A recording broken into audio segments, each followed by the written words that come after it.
भवदीय वार्ता, उसको मैंने त्याग दिया।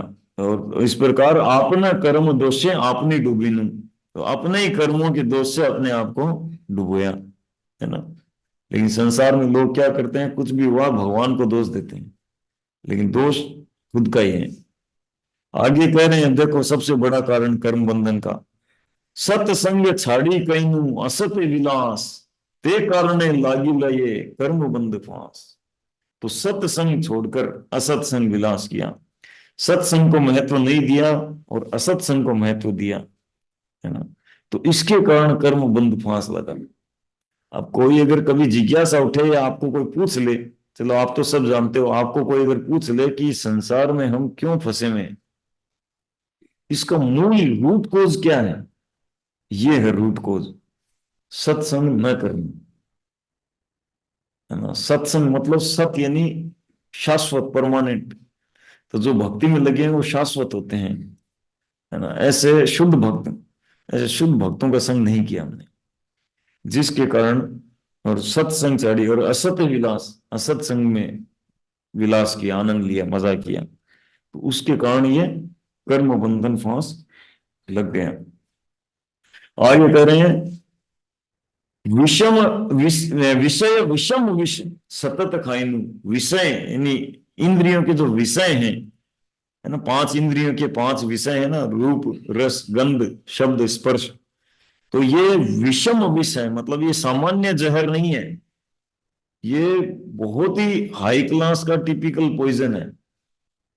सामान्य जहर नहीं, सामान्य जहर इस संसार में सबसे बड़ा साइनाइट होता है, पोटेशियम साइनाइट।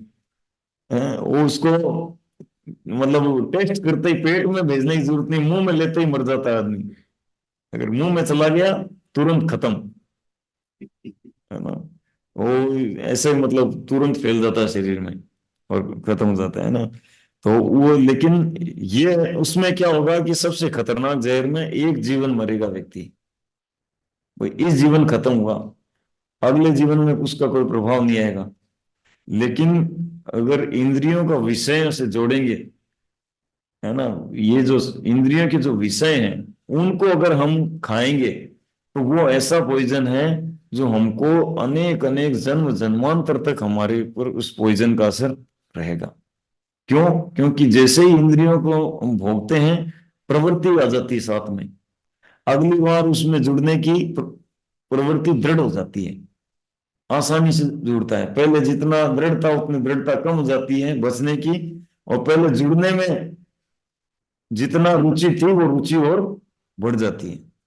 तो इसीलिए कहा ये विषय जो है ये विषम विषय है, और इसको मैंने क्या किया, सतत खाई, निरंतर खाया है। हे गौरांग महाप्रभु, मैंने विषयों रूपी विष खाया है मैंने निरंतर। और तो दूसरी तरफ घोर कीर्तन रसे मगन न, गौरांग महाप्रभु के कीर्तन में मगन नहीं हुआ। देखो मेरा दुर्भाग्य है ना, जब कीर्तन की बारी आती है तो हम, हमारे पास बहुत सारे दूसरे एक्सक्यूज आ जाते हैं, और जब विषयों की बारी आती है तो तुरंत, या विषयों से संबंधित चीज आती है, हम उसको बहुत इंपोर्टेंस देते हैं, है ना। एमन गौरांग, तो ऐसे गौरांग महाप्रभु के, है ना, मैं गुण, है ना, गुणगान को सुनकर मेरा मन जो है रोता नहीं है। और तो इस कारण क्या है, मनुष्य दुर्लभ जन्म गेला कारण, गौरांग महाप्रभु के गुणगान सुनकर भी मेरे मन में क्या भाव ही उत्पन्न नहीं होता, है ना। है ना? हमने आज सुबह आप लोगों के भागवतम भजन गया था कि पशु पक्षी जुड़े पाषाण विदरे, गौरांग महाप्रभु की कृपा से पशु पक्षी भी हरे कृष्णा, इसमें कल सुबह हम वो चर्चा करेंगे, है ना, उसमें जब क्लास में, जो झारखंड वाली, किस प्रकार शेर हिरणी, तो पशु पक्षी भी झूमने लग जाते हैं, गौरंगा कृष्णा हरे कृष्णा ऐसे। और पाषाण विदुरे, पाषाण मतलब जो स्टोन चट्टान है वो भी विदुर पिघल जाती है गौरांग महाप्रभु की कृपा से, है ना। गौरांग महाप्रभु का स्पर्श हम जहां पे होता है चट्टान पिघल जाती है, बहुत जगह ऐसा है। गौरांग महाप्रभु के चरणों के शरीर के, बॉडी के, कहीं प्रणाम किया, अलारनाथ में पूरा दंडवत किया तो शिला पर मतलब पूरा बॉडी प्रिंट बन गया, कहीं हाथ लगाया तो वहां हाथ का निशान बन गया, कहीं पे जैसे चट्टान पिघल जाती है। लेकिन हमारा मन जो है वो चट्टान से भी सॉलिड है, स्टेनलेस स्टील का है हमारा मन। हमारा हृदय कौन सा है ना, स्टेनलेस स्टील का है। क्योंकि वो पत्थर का होता है तो पिघल जाता है पर स्टेनलेस स्टील है वो पिघला नहीं, है ना। बल्कि एक एक और इससे कड़क धातु होता है टिटेनियम, जो आजकल गोल्ड में मिलावट करते हैं 1-2%, उसको बारीक पाउडर करके गोल्ड में मिला देते हैं। उसका कितना भी कोई सी भी मशीन हो उसको पकड़ नहीं पाती, लेकिन वो मिलता है 1-2-3% ही है, और नमक जितना है तो अब चल रहा है दुनिया में। तो टिटेनियम स्टील से भी हार्ड होता है ना। हम गोल्ड को मेल्ट करा देंगे तो भी गलता मेल्ट नहीं होता उसमें, इतना मतलब हार्ड होता है। तो हमारा हृदय पता नहीं टिटेनियम का है या स्टेनलेस स्टील का है। तो इसलिए कह रहे हैं कि ऐसा गौरांग महाप्रभु के गुणगान सुनकर मन जो है इसमें भाव ही नहीं आते, है ना। और आगे कह रहे हैं के न वाछे प्राण की सुख पाइया। तो जब गौरांग महाप्रभु का गुणगान में मन नहीं लग रहा है तो फिर ये जीवन जो है क्या, किस लिए धारण कर रखा है मैंने।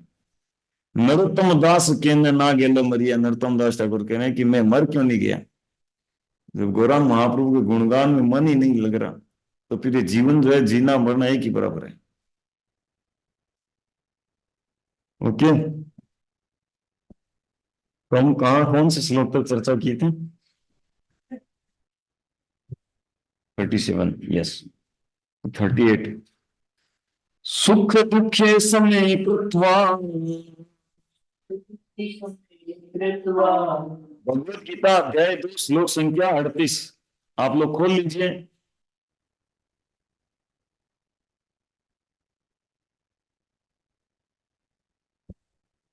है ना, ऑफलाइन खोलिए गीता को तो कम से कम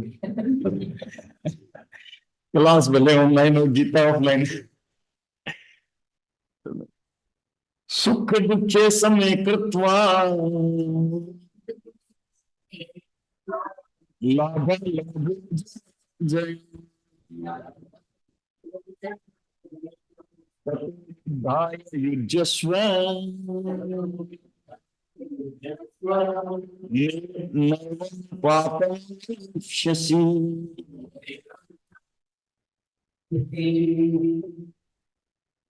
तुम सुख या दुख, हानि या लाभ, विजय या पराजय का विचार किए बिना युद्ध के लिए युद्ध करो। ऐसा करने पर तुम्हें कोई पाप नहीं लगेगा। देखिए, अब भगवान श्री कृष्ण शुरुआत कर रहे हैं ना, यहां से प्रीचिंग की शुरुआत हो रही है। मतलब पहले दूसरे अध्याय के 11 से लेके 30 तक, है ना, ये आत्म तत्व ज्ञान बताया। और तो उससे कहा कि अर्जुन, ये आत्म तत्व ज्ञान होने से शोक दूर हो जाएगा। लेकिन ऐसा नहीं कहा कि इस आत्म तत्व ज्ञान होने से तुम कर्म के बंधनों से फ्री हो जाओगे, कहा था? नहीं कहा। आत्म तत्व ज्ञान होने से तुम्हारा शोक दूर हो जाएगा, तुम धीर होंगे, स्थिर होंगे। लेकिन कर्मों के जो बंधन है वो दूर होंगे जब जब कर्मों के बारे में बताएंगे। तो फिर क्या हुआ कि 31 से लेके और 37 तक कर्तव्य के बारे में बताया कि देखो सामान्य लोग भी कर्तव्य करते हैं तो तुम भी करो, और नहीं करते हैं तो देखो तुमको गालियां पड़ेगी, तिरस्कार होगा, ये होगा वो होगा, ये सब बताया। अब यहां से भगवान निष्काम कर्म योग की शुरुआत कर रहे हैं, है ना। तो उसका पहले डेमो दे रहे हैं छोटा सा, ठीक है ना। तो क्या कहने हैं कि तुम सुख दुख के, लाभ हानि, विजय पराजय पर विचार किए बिना युद्ध के लिए युद्ध करो। ऐसा करने पर तुम्हें कोई पाप नहीं लगेगा। अब बताओ कौन सा कार्य है जिसको करने से कोई पाप नहीं लगता है? अभिमन्यु प्रभु, कौन सा कार्य है जिसको करने से कोई पाप नहीं लगता? हरे कृष्णा प्रभु जी। हाँ, बताइए। प्रभु जी, जो कार्य मतलब हम जो कार्य करते हैं ना, सपोज कि कोई वर्क करते कोई, जैसे कि हम जो भी जिस भी हमारे स्वभाव के अनुसार जो भी कार्य चुनते हैं, तो उसके जो कार्य करते हैं ना, तो इस वजह वो कार्य करने से हमें कोई दोष नहीं लगता। कोई भी कार्य करें जो उससे दोष नहीं लगता। जी। ओके, तो वैष्णव है माता जी।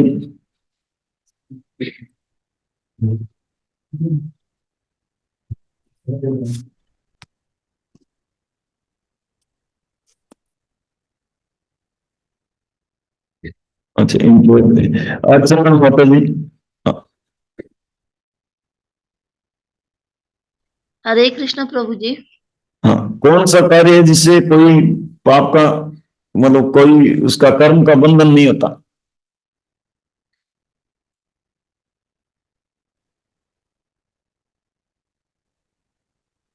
करने से, अपने आप को समर्पित करने से, भगवान का नाम लेने से। भगवान का नाम लेने से। यस। और अ, इधर वैकुंठपति प्रभु। भगवान को सरेंडर करके, जो भगवान के को निमित्त बनाकर जो हम लोग काम करते हैं, उनको सरेंडर करके उन्हीं के लिए सोचकर काम करते हैं, कि एक निष्काम भाव से जो काम करते हैं उसमें कोई कर्म बंधन। देखिए। हाँ, तो हाँ, क्या करें? कृष्ण भावना भावित कर्म है ना। तो कृष्ण भावना भावित कर्म या है ना, कृष्ण कर्म, उससे कोई भी कर्मों का बंधन नहीं लगता, है ना। तो ब्रह्मा जी ब्रह्म संहिता में कहते हैं, यस्तेन्द्र गोप मथवेंद्र महोश कर्म, है ना। इंद्र गोप छोटा कीड़ा है, उससे लेकर देवराज इंद्र तक सभी अपने अपने कर्मों का रिएक्शन पा रहे हैं, कर्म कर रहे हैं, फल भुगत रहे हैं, और कर्मों के बंधन में बंधे हुए हैं। ठीक है ना। यस्वेंद्र गोप मथवेंद्र महोश कर्म बंधान रूप फल भाजनम आपनोति। तो कर्मों के बंधन में बंधे हुए हैं, लेकिन कर्माणि निर्दहति किंतु च भक्ति भाजाम। ब्रह्मा जी कहते हैं, ये कर्माणि निर्दहति, निर्दह हो जाएंगे, मतलब ये नष्ट हो जाएंगे सारे कर्मों के फल। किससे? किंतु च भक्ति भाजम, भक्ति के द्वारा, भक्ति कार्यों के द्वारा। तो भक्ति कार्य मतलब, भक्ति की परिभाषा क्या है? अन्याभिलाषिता शून्यम ज्ञान कर्मादि नावृतम। तो उसमें एक है कि आनुकूल कृष्ण, यानी श्री कृष्ण के अनुकूल, जिससे श्री कृष्ण प्रसन्न हो, उन कार्यों को करना, है ना। और यहां पर भगवान क्या कह रहे हैं कि तुमको कोई पाप नहीं लगेगा, तुम इस प्रकार से युद्ध करो, अपना युद्ध रूपी कर्तव्य करो, कोई पाप नहीं लगेगा। इस प्रकार से सुख दुख में समान रहो, लाभ लाभो जया जयो, है ना। सुख दुख हानि लाभ विजय पराजय का विचार किए बिना करो।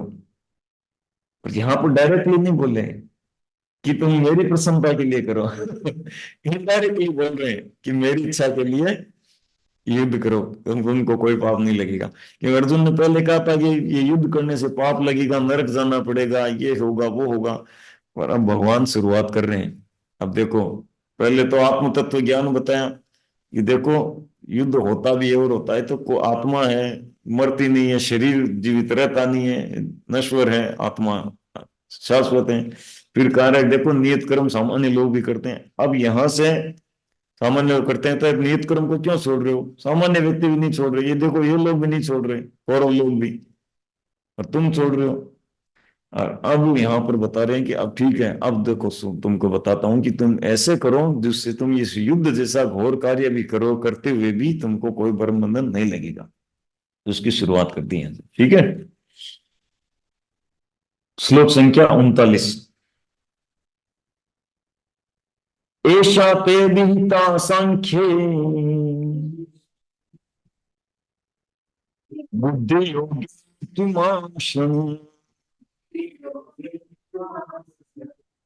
या युक्तो यया पार्थ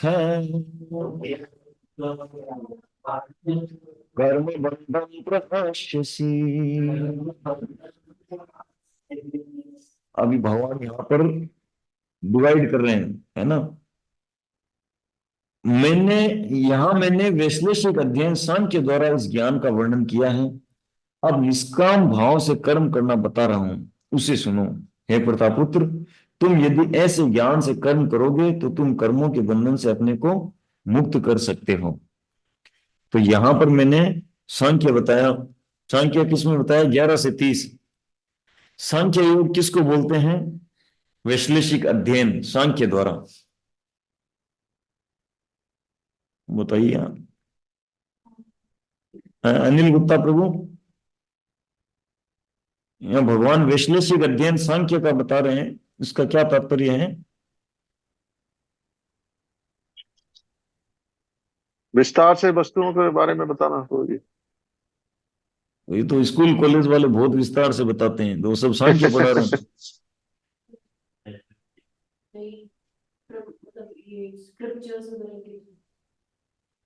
कोई पढ़ के नहीं आता। प्रिय सिक्की माता जी,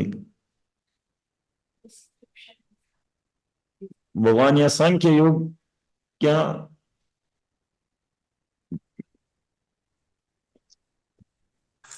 सांख्य योग क्या? हरे कृष्णा प्रभु जी। हाँ, मेरे को नहीं पता ज्यादा तो सांख्य योगी ये किसी वस्तु के बारे में, किसी विषय के बारे में विस्तार से विश्लेषण करना।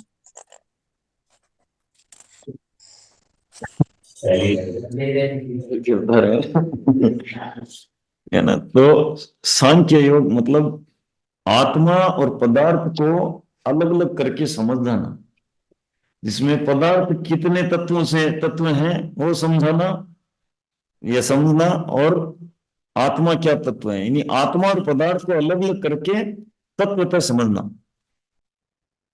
ठीक है ना? क्लियर? हाँ, अलग अलग समझना तत्वतः। और भगवान ने यही तो समझाया 11 से 30 तक, है ना। आत्मा को अलग समझाया, इसकी प्रकृति, पदार्थ को अलग समझाया, है ना। तो इसको अलग अलग समझना, तो यहाँ सांख्य का। और ये भगवत गीता क्योंकि सार है तो इसमें कॉम्प्रेस्ड है।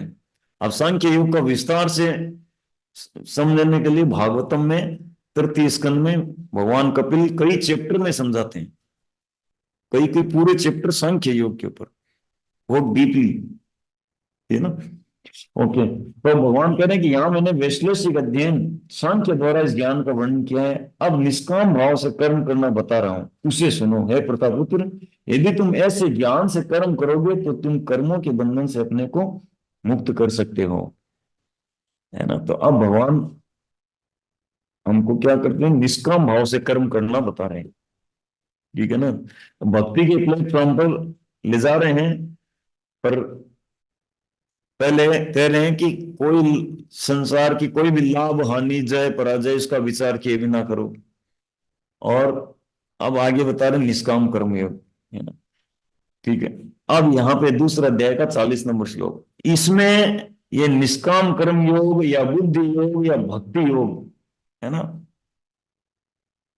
सीधा हम लोग तो जो रात दिन भक्ति योग, हम भक्ति का ही मतलब सीधा प्रयोग करके समझते हैं। यहाँ पे भगवान निष्काम कर्म योग और फिर बुद्धि योग ऐसे करके बता रहे हैं, जो अंततः भक्ति योग वो एक ही है ना। तो अब इसको समझाने से पहले भगवान इसका एक क्या बोलते हैं, इसके सार के रूप में इसकी मूल विशेषताएं बता रहे हैं, और वैसे मूल बाह्य विशेषताएं। ठीक है ना। क्या बता रहे हैं? किसने याद किया है श्लोक? हाँ तो गाइए गाइए। नेहाभिक्रम नाशोऽस्ति प्रत्यवायो न विद्यते स्वल्पमप्यस्य धर्मस्य त्रायते महतो भयः।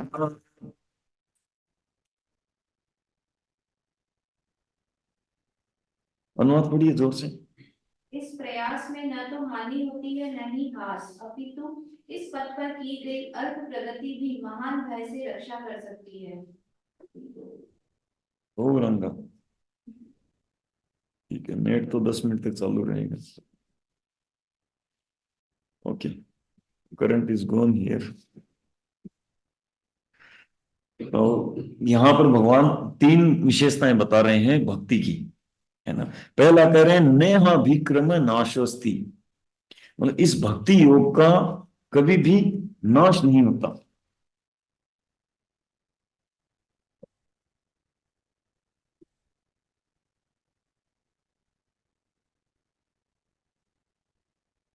नाश नहीं होता मतलब इस भक्ति योग में अगर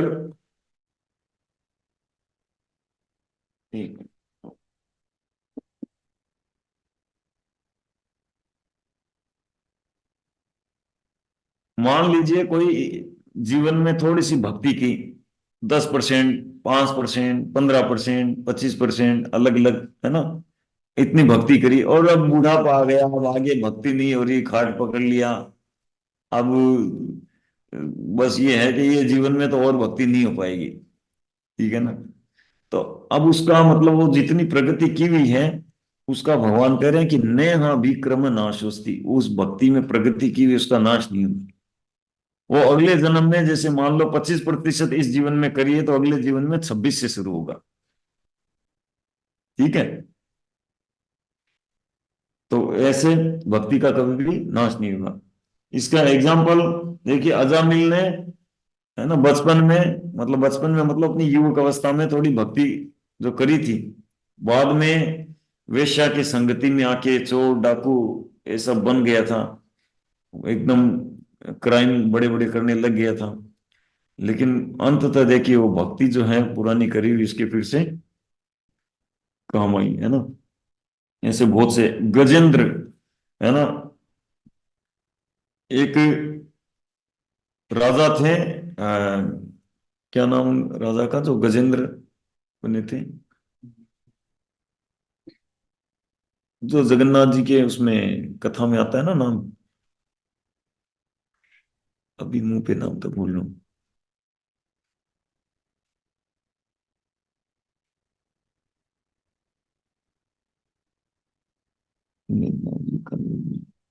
जो गजेंद्र हाथी, गजेंद्र मोक्ष हुआ, क्या राजा कौन थे? इतना बताइए तो किसी जगह मेरा जल्दी नाम। अरे अभी मुंह पे नाम तो भूल रहा हूँ, जो भी है। तो उन्होंने मतलब भक्ति की थी, राजा थे, गृह त्याग कर वन में गए थे।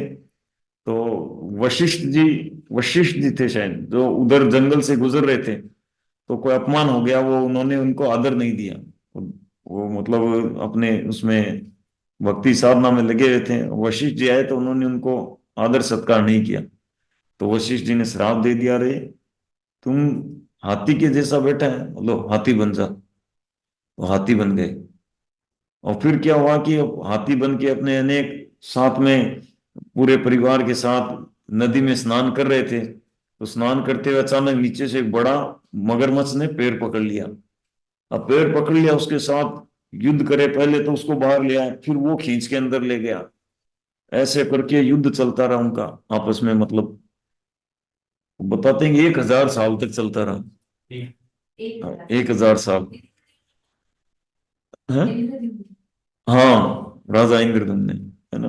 तो जब 1000 साल युद्ध ऐसे चलता रहा, अंत में उसको याद आया कि जब एकदम यूं लगा कि अब तो खींच के ले जा रहा है पानी में, तो ऐसा अवस्था में तुरंत याद आया अपने पूर्वजन्म की, तो भगवान की स्तुति गाने लगा और सरोवर से कमल तोड़कर भगवान को अर्पित किया। भगवान तुरंत आए, मगरमच्छ का, है ना, वहीं पे मार दिया। तो मगरमच्छ का भी उद्धार हुआ और गजेंद्र का भी उद्धार हुआ। तो हाथी के शरीर में ही भगवान के धाम गए, है ना। ऐसी स्थिति जो नहीं, तो भक्ति का कभी भी नाश नहीं होता। और भी एग्जाम्पल हैं कई, ठीक है ना। तो आगे चलते हैं। दूसरा है प्रत्यवायो न विद्यते, यानी कि इस भक्ति के कार्यों का उल्टा परिणाम नहीं होता कोई भी। मान लो भक्ति करने करके छोड़ दी, या मान लो भक्ति करते समय विधियां गलत हो गई, मंत्र गलत पढ़ लिया, कुछ नियम ठीक से पालन नहीं हो पाया, तो उल्टा परिणाम नहीं होता है भक्ति का। प्रत्यवायो न विद्यते, है ना, क्योंकि भगवान अब ये भक्ति योग का ज्ञान आगे से पूरा देने जा रहे हैं ना, तो पहले ही कर रहे हैं, सचेत कर रहे हैं। कहीं हम बाद में हम किसी के अंदर रह रहे कि अरे भक्ति योग करें, पूरा न हो पाए, रह जाएं, और मान लो पूरा करने की कोशिश में कोई जल्दी में कोई विधि ठीक से नहीं हो पाई, कोई मंत्र गलत बोल लिया, कोई उच्चारण ठीक से नहीं हुआ, कुछ ऐसा हो गया, तो हमारे को तो पता नहीं क्या क्या दोष लगेगा। वही इतनी बड़ी पूर्ण पुरुषोत्तम भगवान की भक्ति है, तो पता नहीं दोष भी बड़ा होगा, है ना। तो भगवान कह रहे हैं कि बिल्कुल डरो मत, कोई भी उल्टा परिणाम नहीं होता। प्रत्यवायो न विद्यते, ये क्यों बोल रहे हैं? क्योंकि दूसरे जो सकाम कर्म आदि हैं उनमें थोड़ी सी गलती हो जाए, परिणाम उल्टा हो जाता है ना। जैसे उस दिन हम चर्चा कर रहे थे, वो नाभाग, है ना, वो नाभाग को उनके पिता नभग ने बताया था कि तुम, क्योंकि वो 6 भाई थे, 6 थे 5 थे क्या? 6। तो 5 ने राज्य बांट लिया। वो नाभाग वन में गया था तपस्या करने, मतलब अपना ब्रह्मचारी जीवन जी रहा था, तो उन्होंने कहा उसको तो चाहिए नहीं, अपने 5 हिस्सों में बांट लो, राज्य को बांट लिया। अब राज्य 5 हिस्सों में बांट लिया, अब वापिस कैसे वो आने पर फिर से राजधानियां कौन बनाएगा, 5 की 6 कैसे हो तो संभव नहीं है। तो बोला तुम तो यार सेवा करो पिताजी की, तुम्हारे को क्या धन चाहिए तो पिताजी ने कहा कि तुम वहां जाओ, वहां कुछ ऋषि तपस्या करें स्वर्ग जाने के लिए, वो यज्ञ कर रहे हैं स्वर्ग जाने के लिए हिमालय में, लेकिन उनका मंत्र ठीक से नहीं हो रहा। वो 7 दिन तक जो करते हैं, वो 7वें दिन उनका मंत्र मिस्टेक हो जाता है, जिसके कारण उनका वो अधूरा रह जाता है। तो तुम उनको जाकर बताओ ये उनका मंत्र ऐसे ठीक होगा। तो यानी मंत्र कितने समय से वो जप करते जा रहे थे, ठीक नहीं हुआ तो परिणाम नहीं मिल रहा था। पर भक्ति योग में उल्टा नाम जपत जग जाना, वाल्मीकि भय ब्रह्म समाना, है ना। वो मरगारी रत्नाकर डाकू नारद मुनि को बोले कि मैं राम नहीं, मतलब ये शब्द मेरे से नहीं बोला जा रहा। बोले बोलो राम, नहीं बोला जा रहा। तो बोले तुम किसी को मारते हो, चाकू छुरा घोंपते हो लूटने के लिए, तो क्या होता है उसका? बोले मरा। तो मरा गया तो बोले मरा, बोले यही बोलो, तो मरा मरा मरा मरा मरा मरा मरा मरा मरा मरा मरा, तो मरा में भी राम, है ना। बल्कि ऐसा बताया गया है कि कोई आज रा बोले और 10 साल बाद मैं बोले, तो भी उसको राम के नाम का फल मिलता है। यह है भगवान की भक्ति का फल, है ना। और दूसरी तरफ वो पूरा मंत्र कर रहे थे, उनका परिणाम नहीं मिल रहा था। दूसरी तरफ एक हुए थे, त्वष्टा नाम के एक ब्राह्मण थे, वो असुरों के ब्राह्मण थे, मतलब आसुरी की तरफ से थे। तो उनका बेटा था विश्वरूप।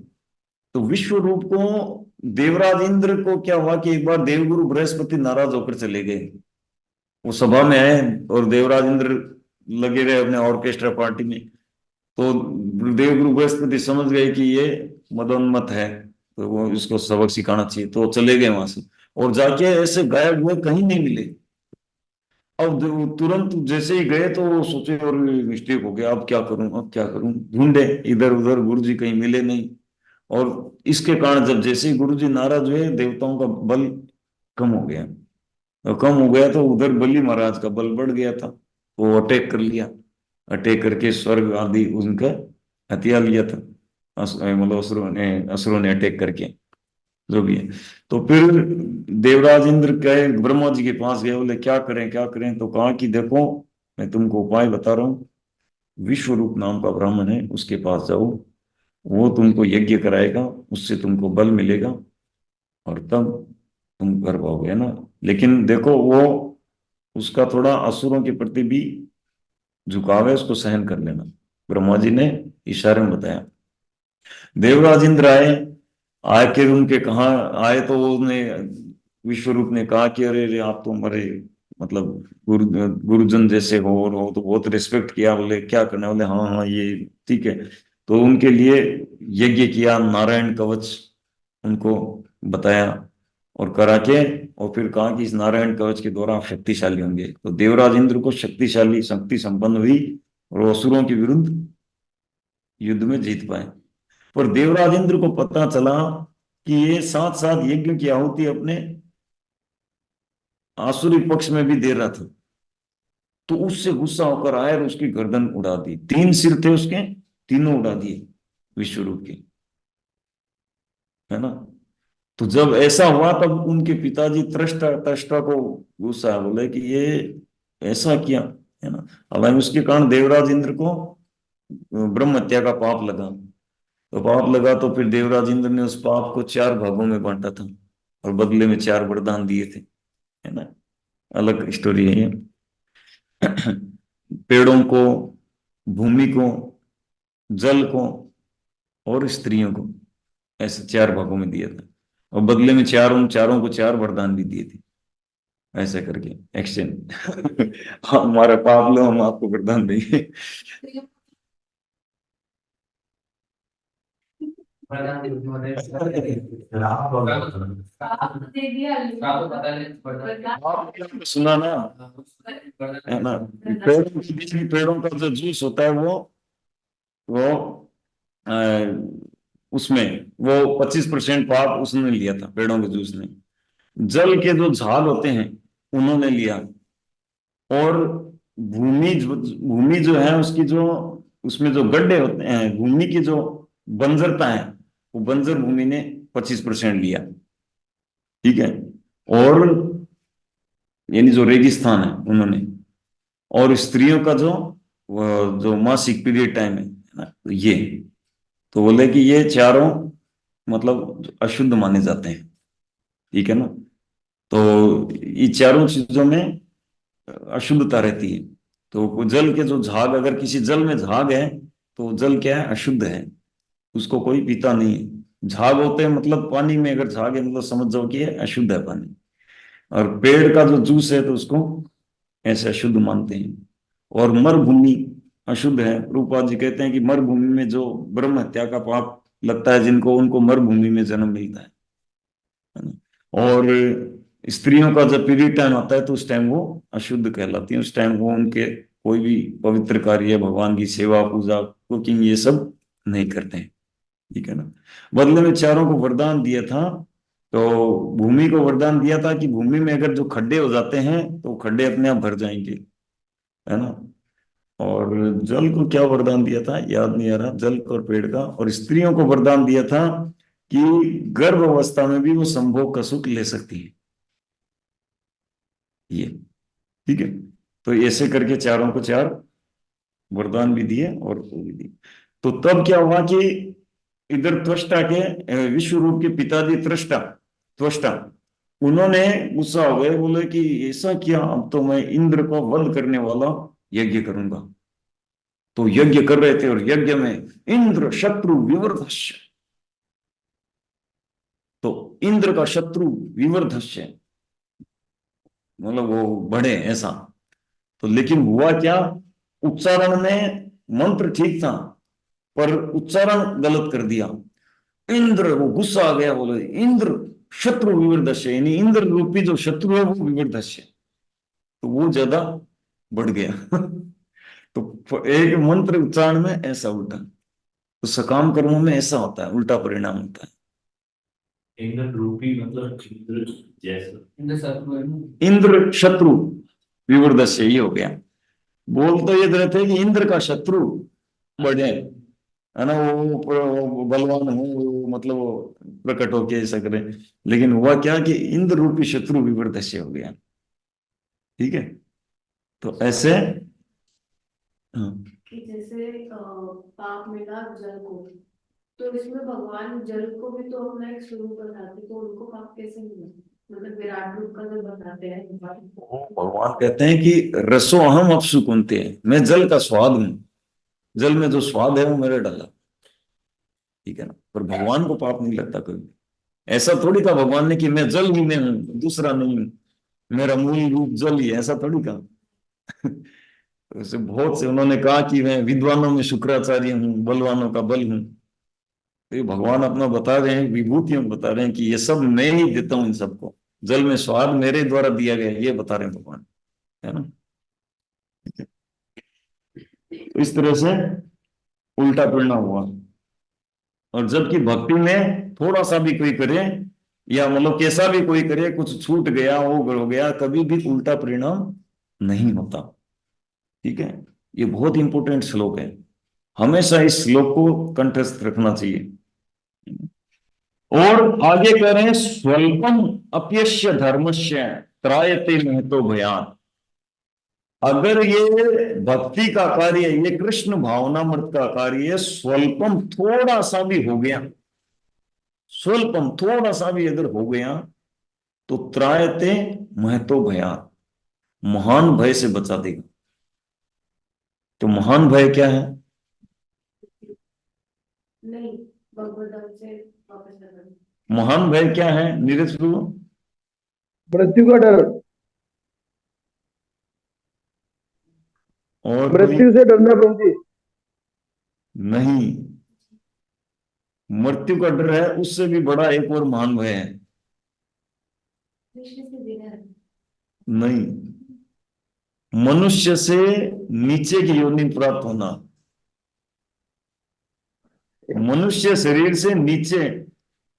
मान लो कर्म के अनुसार कुत्ता बन गया, तो अभी देखो सर्दी के समय में रात भर भो भो भो भो भो, कोई कंबल देगा न, कोई लकड़ियां मिलेगी जलाने के लिए, न नहाने के लिए हीटर, और आजकल तो खाना भी नहीं मिलता कुत्तों को, है ना। कुत्ते जो है वो मनुष्यों के ऊपर आधारित होता है उनके, उनका भोजन। लेकिन आजकल मनुष्य लोग कुत्तों को भोजन भी नहीं देते, या तो टाइम नहीं है, या फिर देने का अंदर भाव नहीं है है ना। तो कम से कम भक्त लोग हैं वो प्रसाद तो दें, जो आसपास कुत्ते हैं उनको, है ना। और बच्चों के हाथों से दिलाएं ताकि बच्चों को न भूखे जो भी है। तो मनुष्य से नीचे की योनि, है ना। प्रभुपाद जी बताते हैं कि ये जो जन्म का कष्ट, मृत्यु का कष्ट, ये मनुष्यों को जितना मिलता है ये तो खतरनाक है ही है, बुढ़ापा, बीमारी। मनुष्य से इतर योनि के जो है उनको और कई गुना ज्यादा मिलता है। जन्म का कष्ट भी है, जैसे कोई मान लो पशु के शरीर में बच्चा, तो गर्भ के अंदर है, किसी पशु के गर्भ में है कोई उसका बच्चा, तो कितना तकलीफ आता है, क्योंकि पशु आराम तो करता नहीं है, कुतिया हो चाहे कोई दूसरा जीव हो, और उसका इधर उधर, और उसको कष्ट होता है बहुत। खाने में जो भी मिला वो खाएगी, है ना, या जो भी है, मतलब पूर्वपान होता है कि बहुत कष्ट होता है, मृत्यु का कष्ट भी बहुत होता है ऐसे करके। तो मनुष्य से नीचे की योनि में जाना, ये है सबसे बड़ा महान भय। ठीक है, तो भगवान कह रही है अगर कोई कृष्ण भावनामृत में स्वल्पम, है ना, प्रभुपाद जी कह रहे हैं यहाँ पे अल्प प्रगति, है ना। एक जी ये भी बताया प्रभुपाद ने, अगर 1% भी कोई कर लिया, यानी कृष्ण भावनामृत में 1% भी अगर किसी ने प्रगति कर ली, तो उसका सबसे पहला बेनिफिट यह है कि वो मनुष्य से नीचे नहीं जाएगा। तो कई बार क्या होता है कि प्रश्न उठता है कि ये 1% किसको बोलेंगे, 10% किसको बोलेंगे, क्या मीटर है इसका क्या इसका मेजरमेंट है, हाँ? तो मैं कहाँ पे सुना था, कोई सीनियर भक्तों से सुना था कि 1% प्रगति का मतलब है कि जब हम प्रमाणी गुरु से दीक्षा लेते हैं, तो वो 1% प्रगति कहलाती है। जब हम प्रमाणी गुरु से दीक्षा लेते हैं, तो होता है कि इसने भक्ति में 1% प्रगति तो कर ली कम से कम, कि दीक्षा हो गई, है ना। कई बार दीक्षा को हम 100% मान लेते हैं दीक्षा हो गई मतलब बस अब तो 100% प्रगति, अब गुरु जी करेंगे जो करेंगे अब तो मजा करेंगे, अब हम चाहे प्रजल्पा करें, चाहे हम मतलब जब ठीक से करें न करें, जैसे भी ये 16 गिननी है क्या है, ऐसे नहीं। दीक्षा ले लिया मतलब 1% कर लिया, लेकिन अब उससे आगे बढ़ने का अवसर मिल गया, है ना। उससे आगे बढ़ने के लिए हमको उत्साहित रहना चाहिए। ठीक है, तो इसमें बहुत सारे उदाहरण वगैरह आप लोग अपने हिसाब से जोड़ सकते हैं। अब चलते हैं श्लोक संख्या 41। गाइए नीरज प्रभु, गाइए।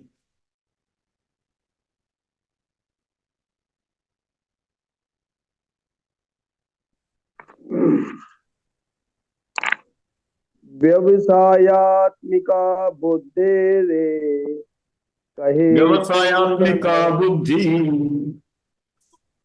व्यवसायित्मिका बुद्धि रेके है कुंदन एक है कुरु नंदन। बहुशाखान्ताश्च बहुशाखायनन्ताश्च शाकायन्ताश्च बुद्धयो बुद्धयो व्यवसायिनाम्। तो चलो अनुवाद पढ़ते हैं। जो इस मार्ग पर चलते हैं वे प्रयोजन में दृढ़ रहते हैं और उनका लक्ष्य भी एक होता है। हे कुरुनंदन, जो दृढ़ प्रतिज्ञ नहीं है उनकी बुद्धि अनेक शाखाओं में विभक्त रहती है। ये भी बहुत इंपॉर्टेंट श्लोक है ना, ध्यान से सुनिए। भगवान श्री कृष्ण कहते हैं, तो पिछले श्लोक में भक्ति का परिचय दिया कि देखो ये भक्ति करने पर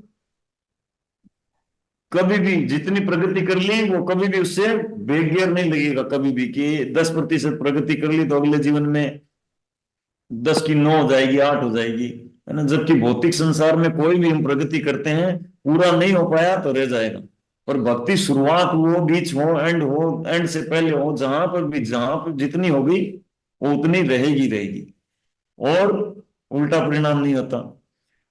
अब कह रहे हैं कि जो इस भक्ति मार्ग में दृढ़ प्रतिज्ञ रहते हैं, है ना, तो उनकी क्या होता है कि उनकी बुद्धि जो व्यवसायत्मिका बुद्धि होती है, उनकी बुद्धि स्थिर बुद्धि होती है, ठीक है ना। यानी कि वो अब उनको एक टारगेट मिल गया, उसके अंदर वो रहते हैं। लेकिन दूसरी तरफ बहुशाखा ही अनंताश्च बुद्धि रहे व्यवसायी नाम, जो व्यक्ति इस भक्ति मार्ग में नहीं है, भक्ति मार्ग का पालन नहीं करते, दूसरे मार्ग को अपनाते हैं, तो उनकी बुद्धि क्या होती है, अनेक अनेक शाखाओं में भक्त रहती है।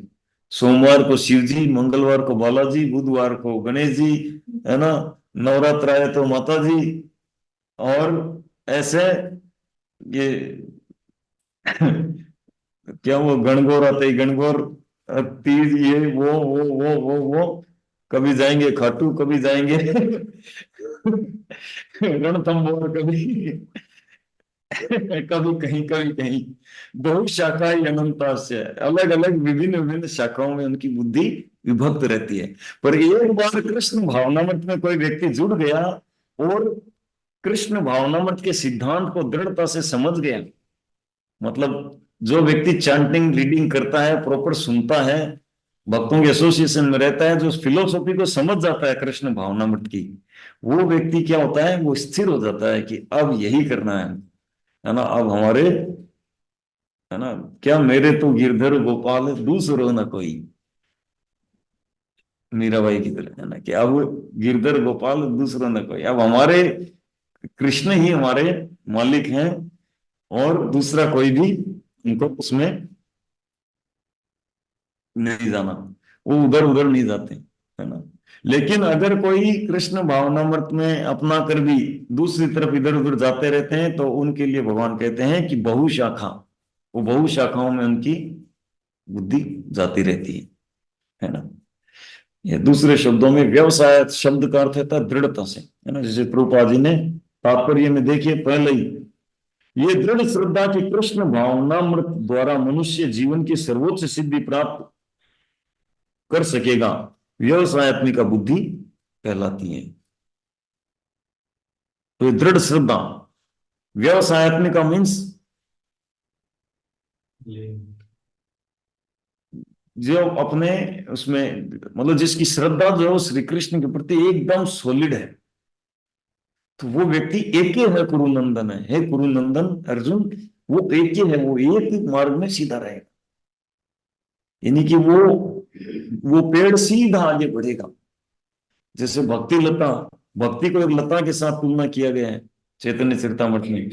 तो भक्ति लता जो सीधे बढ़ती है, बढ़ के ब्रह्मांड के आवरणों को भेद कर विरजा नदी के पार जाकर गोलोक धाम में, है ना, श्री कृष्ण के चरणों में जाकर विश्राम पाती है। लेकिन किसकी? जो व्यवसायत्मिका हो, जो है ना केवल श्री कृष्ण को ही शरणागत है उनके। लेकिन भक्त बन गए, अभी है ना 16 माला कर रहे हैं, 4 नियम पालन कर रहे हैं, गीता भागवत पढ़ रहे हैं, दीक्षा भी ले लिया, शेल्टर ले लिया, और अभी भी गणेश जी माता जी इनको धोखना मतलब उन चालू कर रखा है, तो बहुशाखा। तो फिर क्या पेड़ ऊपर नहीं बढ़ेगा, इधर उधर बढ़ेगा डालियां।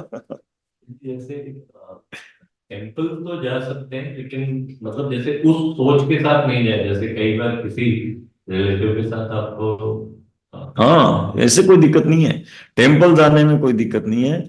लेकिन मैं जो है, मैं स्वतंत्र नहीं हूं, मैं श्री कृष्ण का दास हूं। तो मैं ना, ये जो मेरी इंद्रियां हैं, ये ऋषिकेश ऋषिकेश है, ये उन्हीं की सेवा करेगी, दूसरी तरफ नहीं, है ना। वैष्णव समझ के प्रणाम करती है। तो उनको फिर क्या है कि हाँ, उनको ये वैष्णव समझ के देवताओं को वैष्णव समझ के प्रणाम करना आदि है। दूसरा, यहाँ पर बहु शाखा का मतलब होता है ना, कर्मकांडीय विभाग भी, जो अभी आगे 2 श्लोकों में बताया जाएगा। तो बहु शाखा अनंतास्य बुद्धि अव्यवसायी नाम, है ना। तात्पर्य में लास्ट लाइन में प्रभुपाद कहते हैं, जिसका मन दृढ़ नहीं है वही विभिन्न सकाम कर्मों की ओर आकर्षित होता है। तो जिसके मन दृढ़ नहीं है श्री कृष्ण के चरणों में, वो क्या करेगा? अलग अलग सकाम कर्मों को करने में लगा रहेगा। ठीक है। अब देखो, सकाम कर्म क्या होते हैं, उसका क्या रिजल्ट होता है, भगवान बता रहे हैं। यामिमां पुष्पितां वाचम् प्रवदन्ति विपश्चित वेदाग्रता पार्थ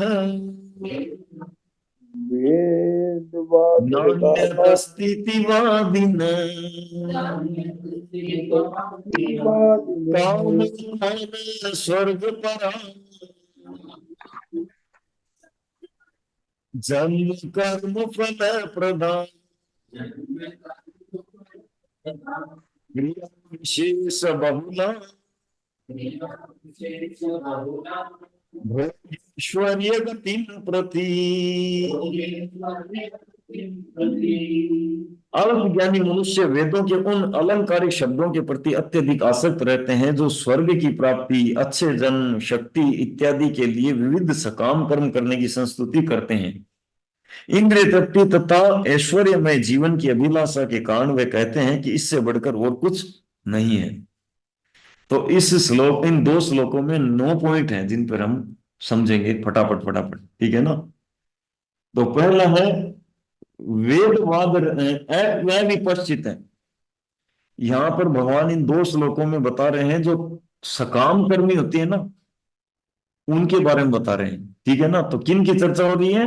सकाम कर्मियों की चर्चा हो रही है ना। कई बार क्या होता है कि भक्तों में ये जिज्ञासा रहती है कि आखिर कर्मकांडी कौन है, सकाम कर्मी कौन है ना, और उनकी क्या मनोदशा होती है, उनका क्या रिजल्ट होता है, क्या भावना होती है, कैसे क्या करते हैं। तो यहाँ पे काफी कुछ समझ में आ जाएगा 2 श्लोक में, हालांकि शॉर्ट में है ये, है ना। तो भगवान कह रहे हैं, पहला अविपश्चित। विपश्चित यानी बुद्धिमान, या जो सूक्ष्म दृष्टा, जो चीजों को बारीकी से विचार करके समझ जाता है, बुद्धिमान, विपश्चित। लेकिन अविपश्चित उसका विपरीत, जो इतना बुद्धिमान नहीं है। यानी जो कर्म कांड में लगे हुए लोग हैं, उनके लिए श्री कृष्ण कह रहे हैं कि वो इतने बुद्धिमान नहीं है ना। क्योंकि बुद्धिमान होते ना तो भक्ति में लग जाते, तो वो उतने बुद्धिमान नहीं है ना। भागवतम में कहा गया ना कि यज्ञ संकीर्तने प्राय यजंती ही सुमेध से। इस कलयुग में जो पर्याप्त बुद्धिमान होंगे, वो भगवान चैतन्य महाप्रभु की उनके पार्षदों सहित संकीर्तन यज्ञ द्वारा पूजा करेंगे, है ना। हरे कृष्णा कृष्ण कृष्ण हरे हरे, हरे राम राम राम हरे हरे। तो वो बुद्धिमान है ना। तो जो बुद्धिमान होंगे वो सब इसकों से जुड़ जाएंगे। वास्तविक बुद्धिमान जो होंगे वो, है ना। और जो इधर उधर कर्म कांड में इनमें लगे हुए हैं या संसार के नास्तिकतावाद हो रहे हैं, तो वो उनके लिए भगवान कह रहे हैं, खासकर कर्म कांडी के लिए वो अविपश्चित है, वो इतने बुद्धिमान नहीं है। दूसरा कह रहे हैं वेदवाद रता। ये जो कर्मकांडी लोग होते हैं वो वेदवाद रता होते हैं, है ना। तो वेदों के शब्द, वेदवाद मतलब वेदों के शब्द, तो उनमें रत रहते हैं। कैसे?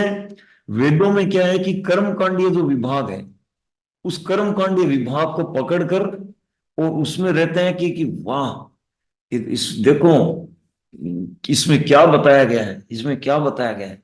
तो ऐसे करके और उनकी वो गवेषणा करते हैं लोगों के आगे कि देखो बताया गया है, ये यज्ञ करो स्वर्ग मिलेगा, है ना, ये दान करो ये पितृलोक मिलेगा, ये करो ये मिलेगा, तुमको इतने साल स्वर्ग में मिलेगा, इस करने से इतना मतलब उच्च जन्म मिलेगा, इस करने से भव्य ऐश्वर्य मिलेगा, अच्छी संतान मिलेगी, है ना, इसको करने से तुमको बुद्धिमान जीवन मिलेगा, इसको करने से ये मिलेगा, मतलब ऐसे करके वो वेदवाद रता।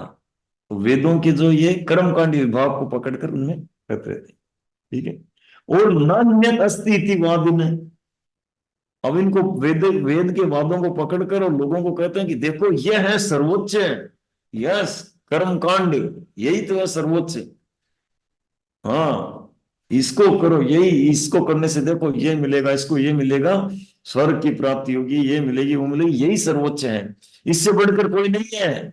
वो ये गवेषणा करते हैं, भगवान कह रहे हैं श्री कृष्ण, ये कर्मकांडी लोग, इसीलिए तो वो उससे आगे सोच नहीं पाते।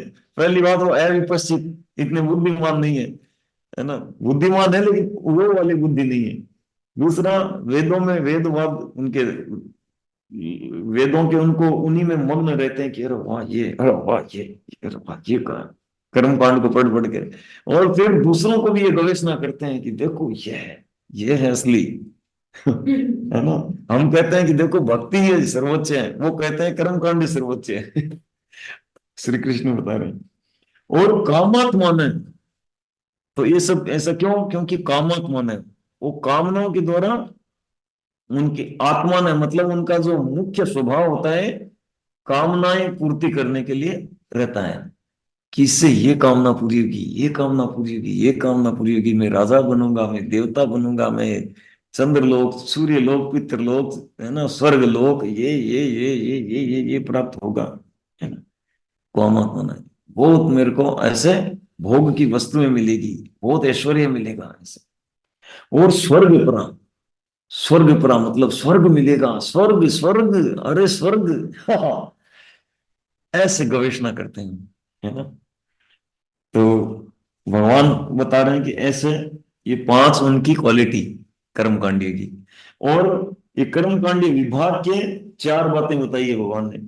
एक तो पुष्पिता, ये वेदों की वाणी क्या है, ये कर्मकांडी है, वेदों में जो कर्मकांडी वाणी है ये क्या है, पुष्पिता वाणी है। भगवान कह रहे हैं ना, याम इमाम पुष्पिताम वाच, पुष्प कहां पे खिलता है? आप ऊपर खिलता है ना, पेड़ों में ऊपर खिलता है ना। तो ये इन पुष्पों, पुष्पिता वाणी बताया गया, जो स्वर्ग प्राप्ति होगी, बहुत एंजॉय मिलेगा, ये होगा, वो पुष्पिता वाणी। फूल क्या होता है? फूल जो होते हैं देखने में सुंदर होता है, लेकिन खाने में मीठा नहीं होता है, खाने में कड़वा होता है। ऐसे ही जो कर्म कांड का जो रिजल्ट है, भोग ऐश्वर्य, ये देखने में सुंदर लगता है दूसरे के पास जो है, तो हमको लगता है कि वो कितना सुखी है, पर जब खुद उसको अपनाते हैं तब पता चलता है कि ये तो कड़वा है रे यार, खरा है। क्या खा लिया है। फूल को खाने पर कड़वा, देखने में सुंदर लगता है। तो इसीलिए भगवान कह रहे हैं पुष्पिता वाणी है ये कर्मकांडी है वेदों की। और जन्म कर्म फले, इस पुष्पिता वाणी को जब पालन करोगे वेदों के कर्म कांड को, तो क्या होगा, भले ही आप कितना ही पुण्य कमा लो, जन्म तो लेना ही पड़ेगा। और जन्म लोगे फिर कर्म भी होंगे। मान लो अच्छे पुण्य कर्म किए और मेरे को अगले जीवन में भी ऐसे बहुत अरबपति खरबपति परिवार में बहुत अच्छा सा जन्म मिल गया, लेकिन जन्म का कष्ट तो लेना ही पड़ा। फिर जन्म में मान लो पुण्य को भोगेंगे, लेकिन साथ साथ नए पाप कर्म इकट्ठा करेंगे, तो उसका रिजल्ट लेना पड़ेगा। तो जन्म कर्म फले प्रदान, तो जन्म कर्म रिजल्ट लेना पड़ेगा। और जन्म होगा तो बुढ़ापा होगा, बीमारियां होगी, मृत्यु भी होगी, तो ये कष्ट तो लेना ही पड़ेगा, है ना। और दो और विशेषताएं बता रहे हैं, क्रिया विशेष बहुलाओं, है ना। इस वैदिक कार्य, ये कर्म कांड जो है, इसमें बहुत आडंबर होता है। जब कोई कर्म कांडीय कहीं पे हवन हो रहा हो, यज्ञ हो रहा हो, तो देखा आपने बहुत आडंबर करेंगे। कोई अनुष्ठान करेंगे तो बहुत आडंबर करते हैं। उसमें आडंबर मतलब दिखावा बहुत होता है, मतलब दिखने में लगता है कि कितना ही कोई महान कौशल कार्य हो रहा है, पर क्या किस लिए हो रहा है? संसार का वो विषम विष प्राप्त करने के लिए हो रहा है। मतलब तुच्छ चीज के लिए और इतना बड़ा वो आडंबर किया जाता है ना। और भोग ऐश्वर्य गतिम प्रति, और सब कुछ करके अगर कोई सफल हो भी गया तो रिजल्ट क्या है? भोग ऐश्वर्य मिलेगा संसार, ठीक है ना। चलो ठीक है, मान लिया भोग और ऐश्वर्य मिल गया तो ये तो अच्छा ही है, भोगने की सुविधाएं मिल गई और ऐश्वर्य मिल गया, है ना, धन संपदा आदि हो गया। तो अब भगवान अगले श्लोक में कह रहे हैं कि अगर ये भोग ऐश्वर्य मिल गया है तुम लोगों को, तो इससे क्या होगा? भोग ऐश्वर्य प्रसक्ता तया प्रवृत्त चेतसा व्यवसायत्मिका बुद्धि व्यवसायत्मका बुद्धि समाधीयते। तो भोग ऐश्वर्य प्रसक्त का नाम, भोग और ऐश्वर्य में जो प्रसक्त मतलब प्रकृष्ट रूपेण आसक्त, जो लोग इंद्रिय भोग तथा भौतिक ऐश्वर्य के प्रति अत्यधिक आसक्त होते हैं, आसक्त होने से ऐसी वस्तुओं से मोहग्रस्त हो जाते हैं, उनके मनों में भगवान के प्रति भक्ति का दृढ़ निश्चय नहीं होता। तो अब भगवान कह रहे हैं कि अगर ये कर्म कांड वगैरह सब कर करा के आप भोग और ऐश्वर्य प्राप्त कर लोगे, लेकिन जो लोग भोग और ऐश्वर्य में लगे रहते हैं, उनका मन जो होता है, उनके मन में ये व्यवसायत्मिका बुद्धि यानी कृष्ण भक्ति, यानी मेरे प्रति जो दृढ़ श्रद्धा है, वो उनके हृदय में टिक नहीं पाती है, जा नहीं पाती है। इसीलिए हम कहते हैं कि देखो ये सेमिनार हो रहा है जेएसडी, इसमें आपको जीवन का लक्ष्य मिलेगा, कर्मों के बंधन से मुक्ति, ये वो बहुत कुछ समझाते हैं, लेकिन ज्यादातर लोग नहीं नहीं नहीं, क्यों? भोग ऐश्वर्य प्रसक्ता नाम, वो भोग और ऐश्वर्य में आसक्त रहते हैं। तो भोग और ऐश्वर्य में अगर आसक्त रहेंगे तो क्या होगा कि कृष्ण भक्ति हृदय में नहीं टिकेगी, मतलब श्री कृष्ण के प्रति जो दृढ़ श्रद्धा है वो नहीं आएगी। कई बार भक्त लोग क्या है, भक्ति में जुड़ गए, कृष्ण भक्ति कर रहे हैं, फिर भी भोग और ऐश्वर्य में आसक्त होकर भोग और ऐश्वर्य में जुड़ते हैं, है ना। तो क्या होता है कि उनकी जो श्रद्धा है वो ढीली रहती है और जीवन बीत जाता है, बुढ़ापे में रोते रहे मेरा जीवन बिता दिया, मैंने भक्ति नहीं करी, है ना। तो कारण क्या हो? भोग ऐश्वर्य में। अब क्या है, भोग ऐश्वर्य एक तरफ है, कृष्ण भक्ति दूसरी तरफ है, दोनों साथ साथ नहीं चल सकते, ठीक है ना, दोनों को साथ साथ नहीं चल सकते।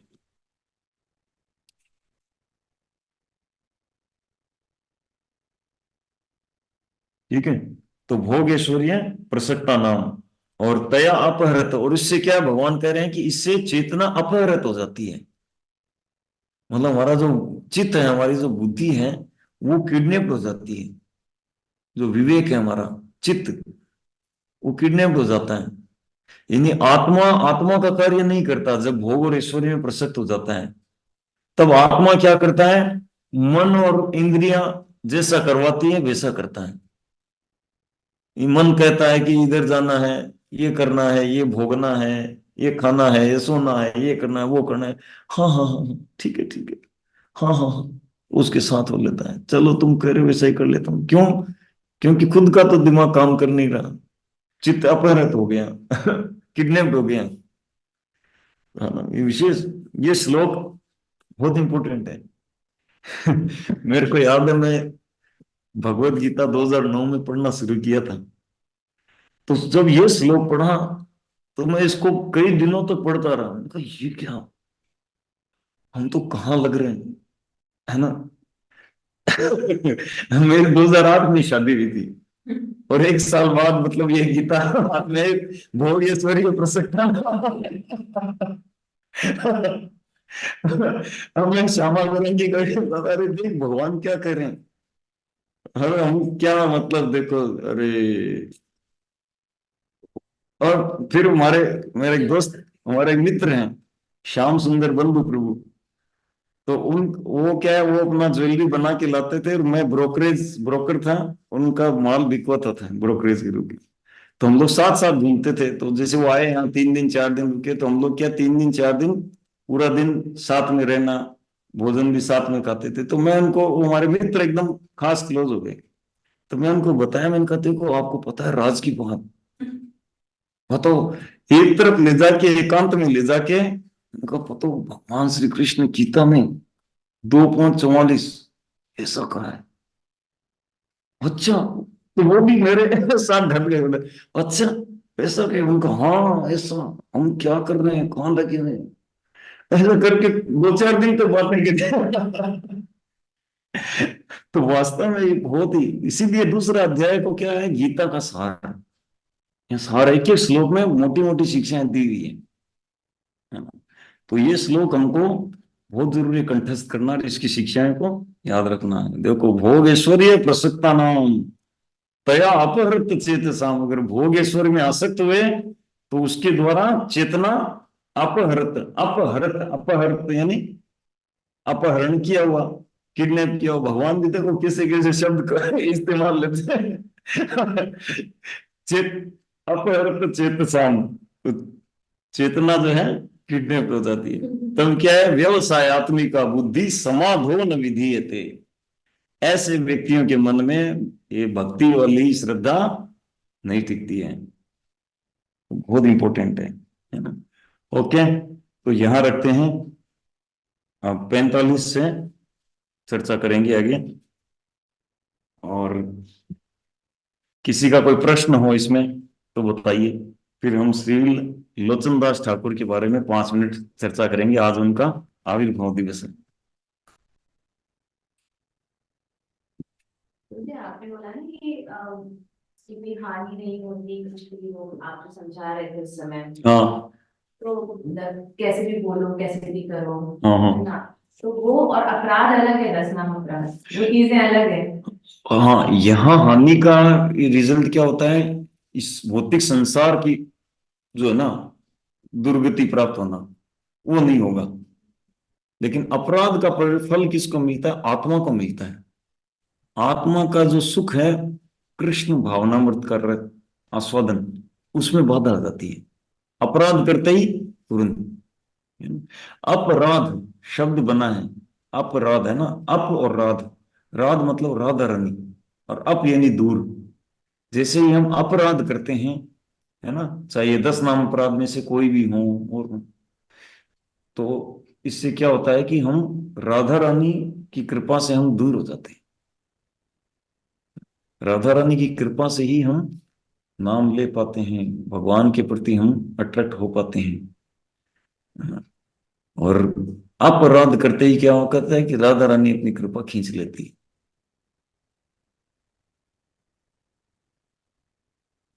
तो एक आप जो भी जैसे इतने अच्छे से आप एक्सप्लेन करते हैं, तो ये जैसे अपहरण शब्द आपने किया, इसमें तो जैसे मैंने भी पढ़ा तो इसमें तो ये वर्ड नहीं है। क्या अपहरण? हाँ, नहीं, ये अपहृत है ना। अपहरत है, उसका मीनिंग में ऐसे मतलब हम पढ़े तो ऐसे तो समझ में नहीं आता है। सामान्य प्रभुपाद जी ने सामान्य अर्थ करके इसे मतलब लिखा है। तो अपहृत हम वही, जैसे मान लो कि बोलते हैं ना कि उनका बच्चा जो है वो अपहरण हो गया जी, तो उसको कंडीशन क्या है? अपहरण तो एक्शन हो गया, कंडीशन क्या है? अपहृत है, किसी ने आया था। ही इज नाउ किडनैप्ड, है ना? ठीक है। एक्शन थर्ड फॉर्म आता है ना, तो वो ये अपहृत एक्शन थर्ड फॉर्म।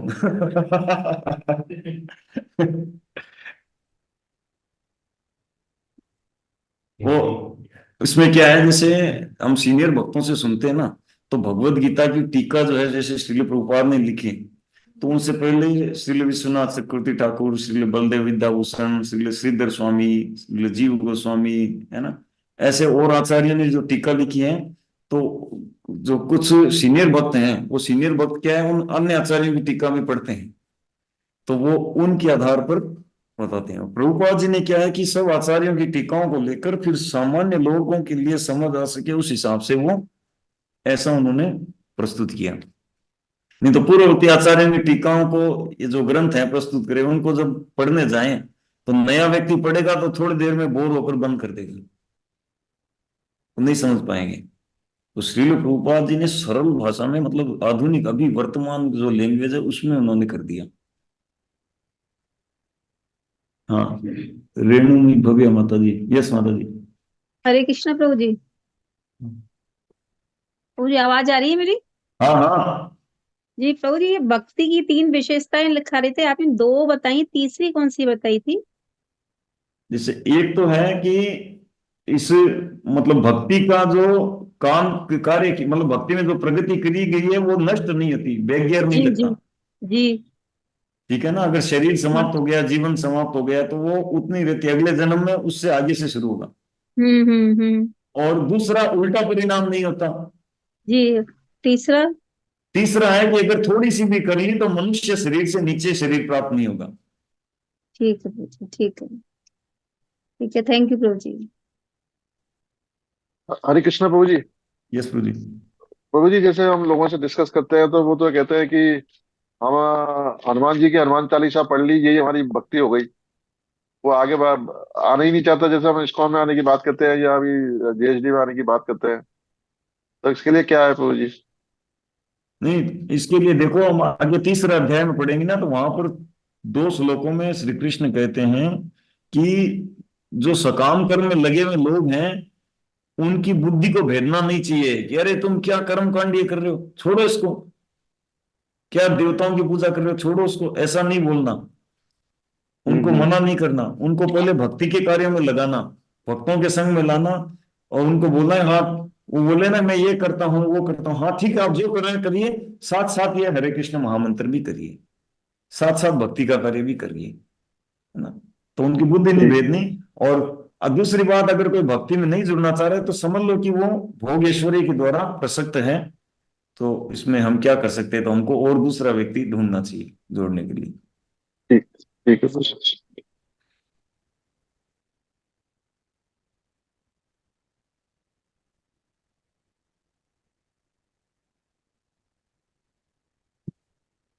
ओके। जी प्रभु जी। तो आज श्री लोचन दास ठाकुर अपीयरेंस डे है ना। तो भगवान चैतन्य महाप्रभु के लीलाओं को, है ना, के ऊपर, चैतन्य लीला के ऊपर 3 ग्रंथ हैं। ठीक है ना, तो एक है चैतन्य मंगल, एक है चैतन्य भागवत, और एक है चैतन्य चरितामृत। चैतन्य मंगल की रचना की है श्री लोचन दास ठाकुर ने। चैतन्य भागवत की रचना की है श्री वृंदावन दास ठाकुर, जो कि व्यास देव के अवतार हैं। और चैतन्य चरितामृत की रचना की है श्री कृष्णदास कविराज गोस्वामी ने। ठीक है, तो ये लोचन दास ठाकुर, और इन्होंने जब सबसे पहले ये इनका, ये जब काटवा काटवा उनका जन्म स्थान है ना, और ये जन्म से, मतलब बचपन से ननिहाल में रहते थे, और इनके मामा जी और ये सब उनको पढ़ाते थे और करके उनके पास रहते थे, नाना जी मामा जी। तो वहीं के पास में ही, वहीं से पास में उनका खंड ग्राम है ना, श्री नरहरि ठाकुर रहते थे। नरहरि ठाकुर कौन है? ये मधु मंजरी है कृष्ण लीला में, और इतने मतलब गौर प्रेमी हैं कि वो गौर के अलावा कुछ बोलते ही नहीं है, है ना। तो नरहरि ठाकुर जब भगवान चैतन्य महाप्रभु संन्यास लेकर वहां जब नीलाचल में रह रहे थे, तो रथ यात्रा में सब लोग आए थे, तो ये लोग भी आए थे, खंड ग्रामवासी भी। लेकिन कीर्तन की 7 टोलियां बनी थी, जिनमें 6 टोलियों ने तो कहा कि ठीक है, हम जो आप बताएंगे वही गाएंगे। तो बोले हरे कृष्ण महामंत्र गाओ, हरि हरि कृष्ण कृष्ण। लेकिन ये खंड ग्राम वासियों ने कहा कि नहीं, हम तो कृष्ण को नहीं जानते, हम तो गौर गौर गाएंगे। सपने गौर, स्मरणे गौर, गौर गलेर हारा, हम तो केवल गौर का नाम ही लेंगे बस, मन रे कहना गौर कथा। तो ऐसे इतने गौर प्रेमी भक्त हैं नरहरि ठाकुर और खंड ग्रामवासी बाकी, मुकुंद दत्त, रघुनंदन ठाकुर। रघुनंदन ठाकुर कौन है? जो प्रद्युम्न है वही रघुनंदन ठाकुर, है ना। तो ऐसे नरहरि ठाकुर के डिसाइपल हैं और उनके पास रहते थे। तो नरहरि ठाकुर ने एक बार श्री लोचनदास ठाकुर को कहा था कि ये जैसे रामायण प्रसिद्ध है, संसार में प्रचलित है, वैसे ही चैतन्य लीला भी प्रसिद्ध होनी चाहिए, तो चैतन्य लीला को लिखो तुम। तो वो अब उन्होंने कहा कि मैं किस आधार पर लिखूं, कहां से लाऊं? तो बोले कि जो हनुमान जी थे वो कौन नाम, मुरारी गुप्त। तो बोले मुरारी गुप्त ने, है ना, श्री मुरारी गुप्त हैं, उन्होंने एक संस्कृत काव्य लिखा है चैतन्य महाप्रभु की लीला में। क्योंकि मुरारी गुप्त एक ऐसे भक्त हैं जिन्होंने महाप्रभु की जितनी भी घटनाएं नवद्वीप में होती थी, और जो जो उनको पता चल जाती थी दूर दूर की, सब नोट करते जाते थे, करते जाते, और कर करके फिर उसके ऊपर उन्होंने खुद ने इस संस्कृत में चैतन्य चरितामृतम करके एक ग्रंथ रचना करी थी उन्होंने। तो उसको लाकर लेके आए, उसकी एक कॉपी लेकर आए लोचनदास ठाकुर, और उसकी कॉपी लाकर उसके आधार पर उन्होंने ये ग्रंथ लिखा, चैतन्य मंगल, है ना। तो उन्होंने जब चैतन्य मंगल ये ग्रंथ लिखा, तो उसकी जब 11वां चैप्टर तक मतलब उनका रचना हो चुकी थी, तब नरहरि सरकार को पता चला कि उधर वृंदावन दास ठाकुर ने भी चैतन्य महाप्रभु की लीलाओं के ऊपर चैतन्य भागवत लिख चुके हैं, है ना। तो जब ये पता चला तो तुरंत नर उनको कहा, लोचन दास ठाकुर को, कि नहीं, स्टॉप इट नाउ, और आगे नहीं लिखना, नहीं, क्योंकि श्री वृंदावन दास ठाकुर लिख रहे हैं, तो इसलिए वो उनकी नकल करना या वैसा हो जाएगा, नहीं करना है। तो क्या करो? बोले जो रचना की है उनके पास लेके जाओ और उनको दिखाओ। तो जब लोचनदास ठाकुर अपना रचना लेकर मुरारी गुप्त के सॉरी श्री वृंदावन दास ठाकुर के पास जब गए, तो उनको जाके और बताया कि मैं ऐसा ऐसा गुरु जी की आज्ञा से मैं ऐसा रचना की है। बोले पढ़ो पढ़ो, थोड़ा सुनता हूँ, है ना। तो आपने किया तो बोला महान होगा, मैं तो क्या हूँ, है ना। अपने आप को सब वैष्णव अति दीन मानते हैं, तो बोला आपने महान ही रचना करी है। तो जब उन्होंने वो रचना मतलब उसका मंगलाचरण पढ़ा था, तो मंगलाचरण में नित्यानंद प्रभु का गुणगान पढ़ा उन्होंने। तो ये पढ़ते ही श्री वृंदावन दास ठाकुर वो नित्यानंद प्रभु के वो भक्त थे, तो वो मूर्छित हो गए, इतना भाव में आ गए नित्यानंद प्रभु के, वो मूर्छित हो गए। बोले स्वयं बलराम वही रोहिणी सुत नित्यानंद बन के आए, ऐसे करके। और बाद में जब ये मूर्छित हो गए तो लोचनदास ठाकुर सोचे कि क्या बात है, ये मैं कुछ गलत बोल गया, क्या हो गया क्या।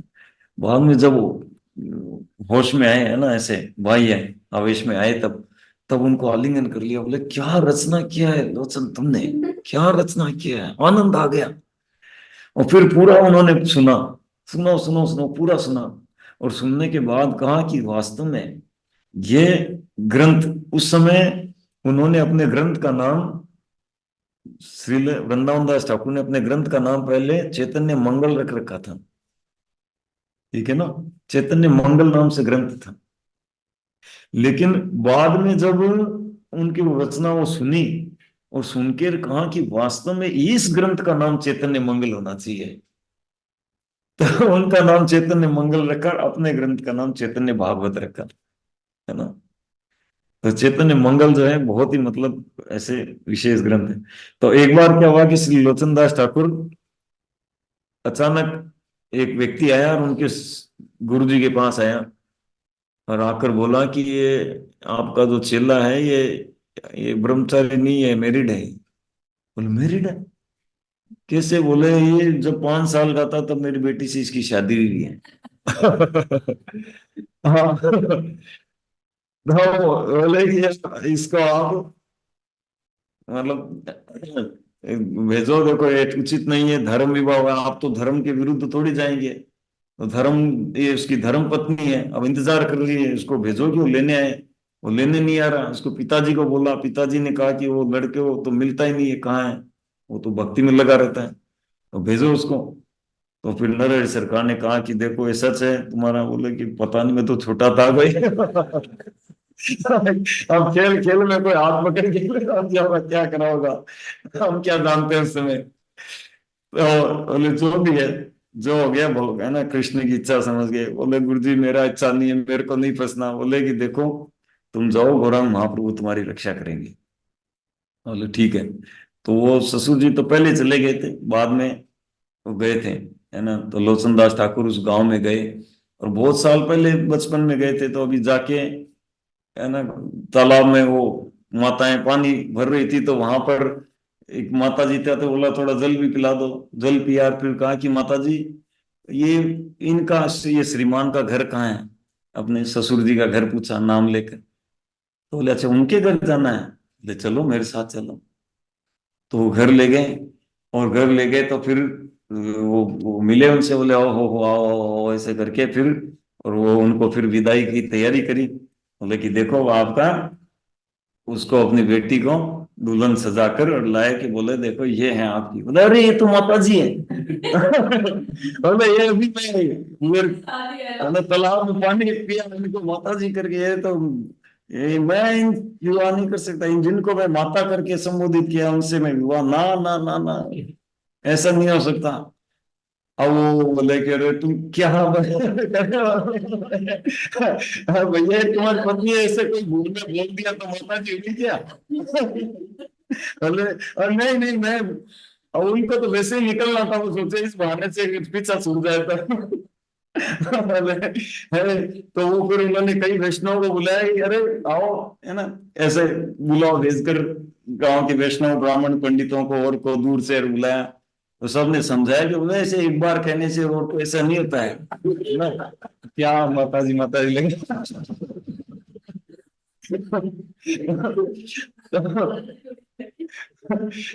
ऐसे करके फिर वो जो उनकी पत्नी थी, नाम याद नहीं आ रहा क्या था, लिखा हुआ है, वो वो खुद ही बोली कि, है ना, कि प्रभु आप चिंता मत करो, मैं आपको बिल्कुल भी इस चीज में कभी भी ऐसा है कि मतलब वो नहीं, आपकी जो भी कार्य आप करोगे उसमें मैं आपकी सहायता ही करूंगी, है ना। तो एकदम जैसे जयदेव गोस्वामी की पत्नी पद्माम पद्मावती, उसी की तरह बोले सहायता करूंगी। और वास्तव में गौरांग महाप्रभु ने ऐसा उसको बुद्धि प्रदान किया उसकी पत्नी को कि उन्होंने श्री लोचनदास ठाकुर को वो चैतन्य मंगल ग्रंथ लिखने में सहायता करी हमेशा, है ना। और इतना मतलब आदर्श पारिवारिक जीवन उन्होंने जिया एकदम, है ना। प्रभुपाद कहते हैं ना कि हमारे कृष्ण भावनामृत में गृहस्थ भी गृहस्थ ब्रह्मचारी होते हैं, तो ऐसा गृहस्थ ब्रह्मचारी का जीवन जिया उन्होंने, है ना।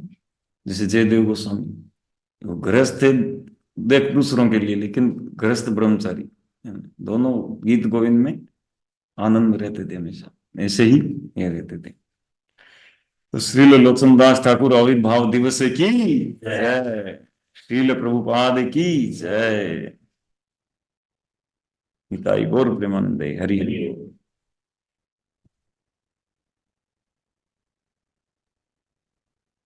ठीक है, तो आप लोग पढ़ के आइए, है ना, और जो जो श्लोक याद करने बताए उनको याद करिए।